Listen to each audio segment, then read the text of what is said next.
The Well Beneath the Mountain. A haunting tale from Hunan Province, China. The Whispering Valley. In the shadow of Mount Wutai, there lay a forgotten village named Hei Shui, Blackwater. The name came from a stream that ran through the valley, a dark, slow-moving current that shimmered like ink even under the sunlight. Tom had abandoned Hei Shui long ago. Moss covered the rooftops, and vines strangled the doors of houses that no one dared to enter anymore. Only a handful of people still lived there. Among them was a woodcutter named Liang Shen. Liang was a quiet man in his 30s, tall, gaunt, and sunburned from years of work in the forest. Every morning, before dawn, he carried his worn axe into the woods. He chopped trees, stacked firewood, and brought it to the nearby town to sell. He lived alone in a small wooden house at the edge of the forest, a place everyone else avoided. For behind his house stood an ancient stone well, so old that no one remembered when it was built. Its mouth was covered with a slab of rotting wood. The villagers called it the Well of Silence. They said that at night, the wind there didn't whistle, it whispered. Some claimed they heard voices calling their names from inside. Others swore they saw pale fingers curl over the rim in the moonlight. Liang never believed the stories. He only knew that water from the well was bitter and cold, so he drew from the stream instead. But one autumn evening, something changed. The first whisper. That night, a storm rolled over the mountains. Thunder shook the valley, and rain lashed against Liang's house like fists. He was sitting by the small fire, sharpening his axe, when he heard it, a faint knocking from outside. Thump, thump, thump. He froze. It wasn't the door. It came from the back of the house, near the well. Liang stood up, candle trembling in his hand. He opened the back door. Rain splashed into his face. The wind howled through the trees. And then he heard again. Thump, thump, thump. This time, it was followed by a soft, wet whisper. Let me out. Liang's heart thudded. He lifted his lantern and stepped closer. The wooden cover of the well rattled slightly, as if something beneath it was pushing up. He clenched his jaw. It's just the wind, he muttered to himself, turning to go back inside. But then, a voice came again, clearer this time. A woman's voice, low and trembling. Please, it's so dark. Liang stumbled back, nearly dropping his lantern. The whisper turned into a soft sobbing. And then, silence. Only the rain. When the storm ended, he tried to convince himself it was only his imagination. But that night, he couldn't sleep. Every time he closed his eyes, he saw that well in the moonlight and the pale hands reaching out from beneath the wood. 3. The stranger in the mist. Days passed. Liang went about his work, but the forest no longer felt the same. The trees stood too still, the birds didn't sing, and the path to the mountain stream seemed longer every day. One morning, while cutting wood deep in the forest, he saw something unusual, a woman standing by the stream. She wore a white robe, old and torn at the hem. Her long black hair covered half her face. She was washing something in the water, red fabric that looked like blood-soaked silk. Liang hesitated. Miss, are you lost? The woman turned her head slightly. Her voice was soft and cold. No, I live nearby. Her pale fingers brushed the water. The well behind your house. Does it still whisper at night? Liang's stomach tightened. How do you know about that? She smiled faintly. Because I once lived in that house. He stepped closer, heart pounding. What do you mean? That house was abandoned for decades before I moved in. The woman said nothing. She lifted the wet red cloth, and Liang saw it was a bridal sash, dripping with crimson water. When you hear her call again, she whispered, do not open the well. Whatever you do, never look inside. And then, she was gone. The mist swallowed her. 4. The well opens. That night, the whispers came again. This time, they were louder. Liang Shen. Liang Shen, please help me. He sat up in bed, drenched in sweat. The voice wasn't coming from outside anymore. It was inside his room. It echoed softly from the floorboards, the walls, even his breath. He ran outside with his lantern. The well cover was shaking violently. The wooden plank cracked under invisible hands. Stop, he shouted, his voice cracking. But the voice only wept harder. "They threw me down here, please. I can't see. I can't breathe." Lightning lit up the sky. For a split second, Liang saw something through the rain, a face beneath the rotted wood. A woman's face, pale as wax, eyes wide open, water dripping from her lips. He stumbled backward, terrified. The slab slid halfway off, revealing the black hole below. And from that darkness, a cold, wet hand shot out and grabbed his wrist.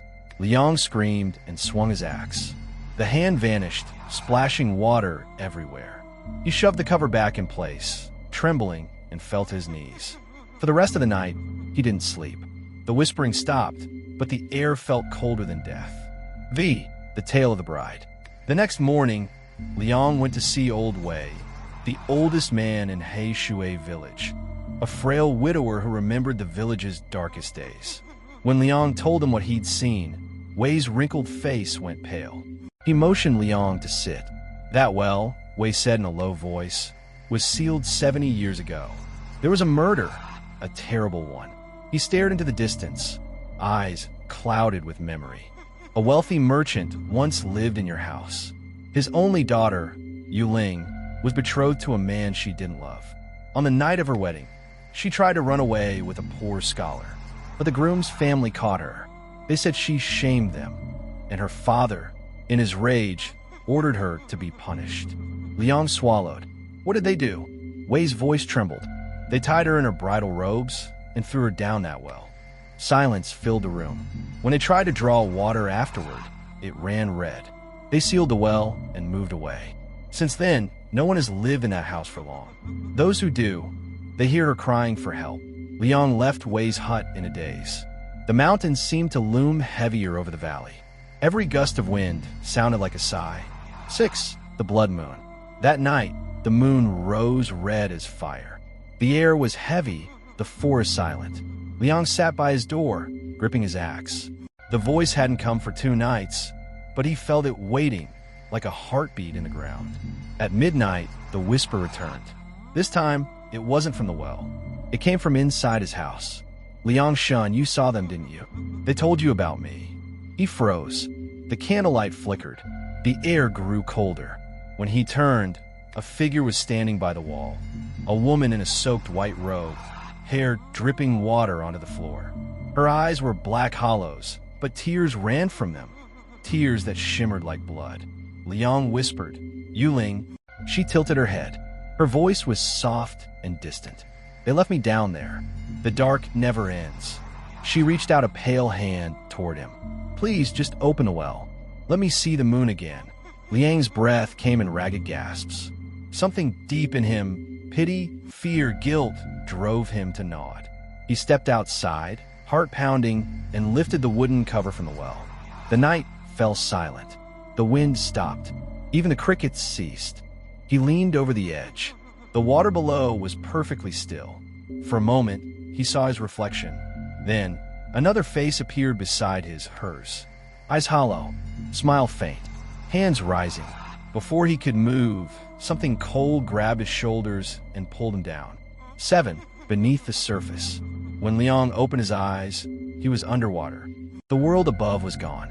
He was in a vast, dim chamber, the bottom of the well, filled with floating ribbons, decayed wood, and bones.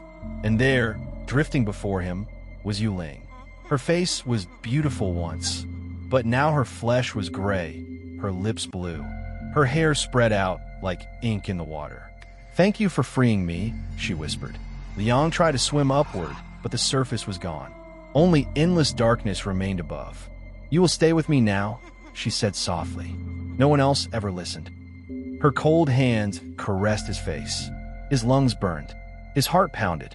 He tried to scream, but water filled his mouth. And then, darkness. 8. The empty house. 3 days later, the villagers noticed Liang hadn't come to town. When they went to his house, the door was open.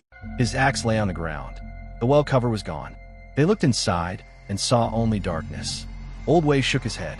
"He's gone," he said. "The well has claimed another."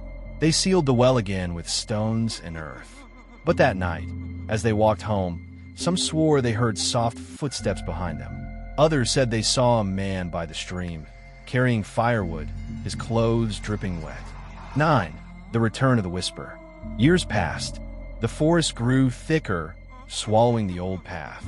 The village shrank further, until no one remained but the wind. But sometimes, when travelers passed through that valley, they said they heard something faint and echoing from deep underground. Help me, it's so dark. And sometimes, when the moon turned red, a woodcutter's lantern could be seen flickering near the ruins, and a woman in white standing by the well, whispering softly to him. Epilogue. The newcomer. In 2018, a hiking group from Changsha discovered the remains of the old Hei Shui village. Among the ruins, they found an ancient well half-buried under roots and moss. One of them, a young man named Han Xiu, laughed as he leaned over the edge with his flashlight. "Hey, there's still water in here," he said. The guide frowned. "Don't go near it. The locals say it's cursed." Han grinned. "There are no ghosts." He dropped a small stone into the well. There was no splash, only a faint sound, like a breath, like a whisper. "Help me." Han blinked. "Did you hear that?" The others didn't answer. They were already walking away. When Han looked back at the well, his flashlight flickered. For an instant, he thought he saw a face, pale, hollow-eyed, staring up from below. Then the light went out, and the valley fell silent once more. 11. The endless darkness. Some nights, when the fog rolls through the mountains, travelers say they can see two figures near the ruins, a man with an axe and a woman in white, standing side by side beside the well. Neither moves, neither speaks. Only the faint dripping of water breaks the stillness.